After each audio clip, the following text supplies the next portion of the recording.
Bonjour à tous et bienvenue chez GoCars. Aujourd'hui, on importe une véritable licorne, une Lexus GS 250. Si vous pensiez que toutes les Lexus modernes étaient hybrides, eh ben non, celle-ci est équipée d'un bon vieux V6 atmosphérique. Mais avant toute chose, les amis, s'il vous plaît, abonnez-vous. Vous savez que pour l'année 2026, notre bonne résolution, c'est de vous produire un petit peu plus de contenu. Donc, on est toujours ravis d'avoir des gens qui nous suivent et ça nous fait super plaisir, en fait, de vous présenter un petit peu ce qui se passe en UK, le monde de l'automobile. C'est un petit peu différent de ce qu'on trouve en France, notamment les configurations, les tarifs. Donc, ça nous donne beaucoup de force et on vous remerciera jamais assez.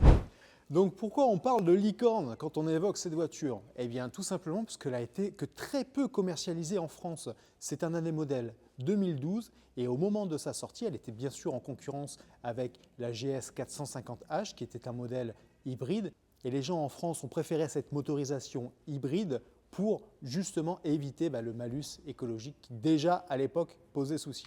Alors pourquoi c'est le bon plan d'acheter cette Lexus en V6? Ben, vous savez bien que ce V6 est réputé increvable. Vous pouvez faire peut-être 500 000 km avec sans vraiment souci majeur.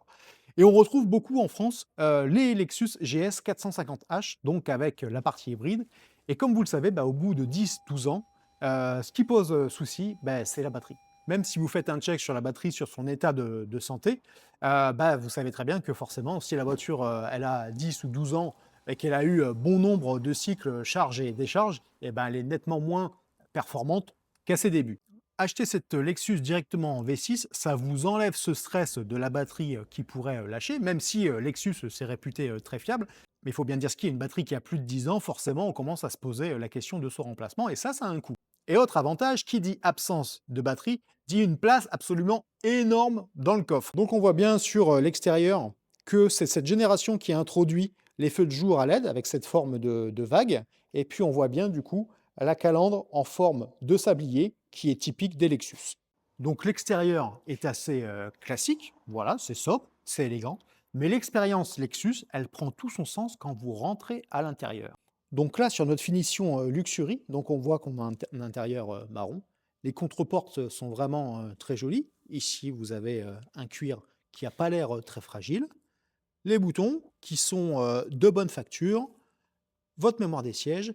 Et là, ce que j'aime bien, c'est cette petite boiserie avec le petit aluminium en dessous. Et ça fait un ensemble super élégant. Les sièges en cuir avec les réglages électriques.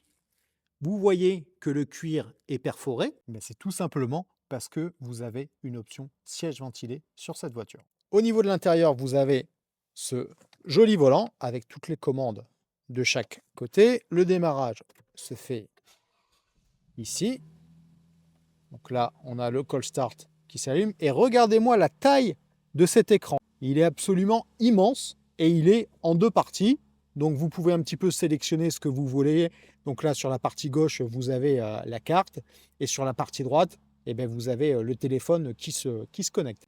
Au niveau de la planche de bord centrale, là, vous avez cette jolie montre analogique.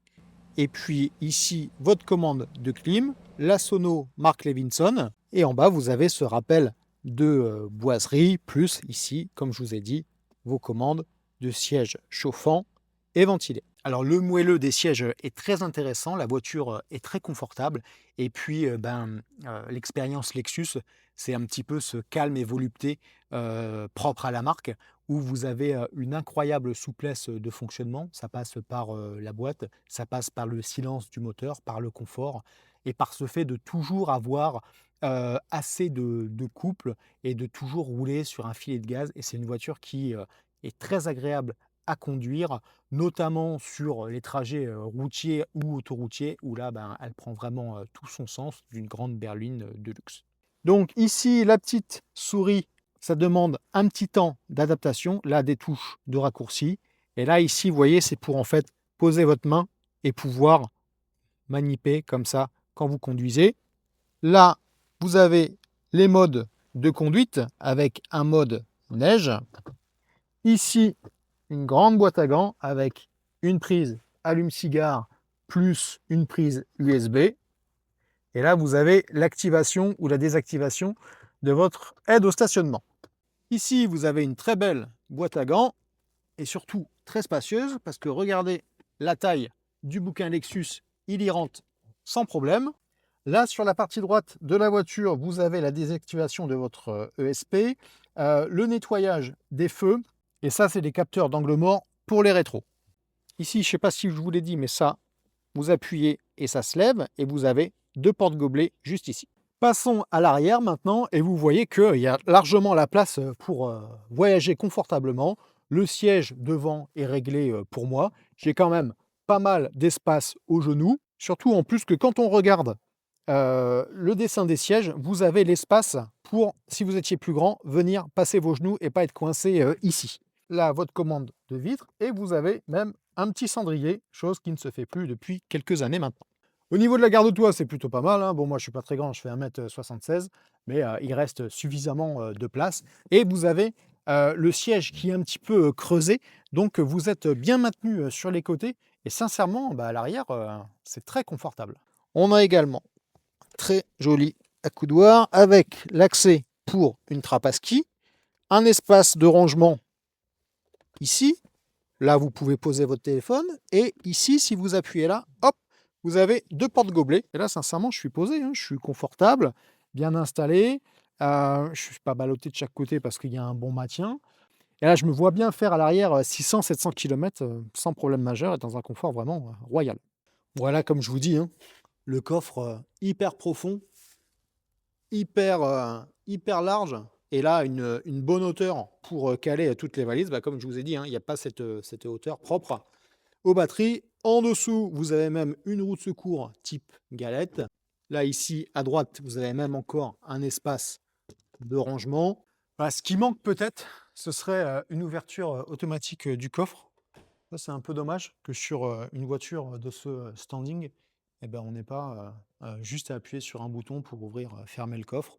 Donc, si vous êtes resté jusqu'ici, c'est que vous vous demandez certainement combien ça coûte. Donc, cette Lexus GS 250, elle est de 2012, elle cumule un petit peu plus de 110 000 miles, elle était affichée 8 200 livres chez le vendeur, ce qui fait à peu près 9 700 €.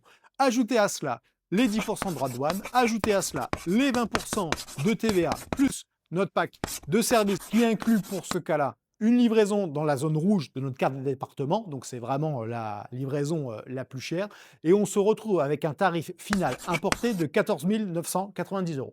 Donc voilà, pour 15 000 €, vous avez cette voiture. C'est une voiture qui, même en Angleterre, n'est pas beaucoup diffusée. On en avait repéré une autre, mais le vendeur était incroyablement lent pour nous envoyer les informations. On a toujours les infos sur l'autre voiture, donc si ça vous intéresse, contactez-nous.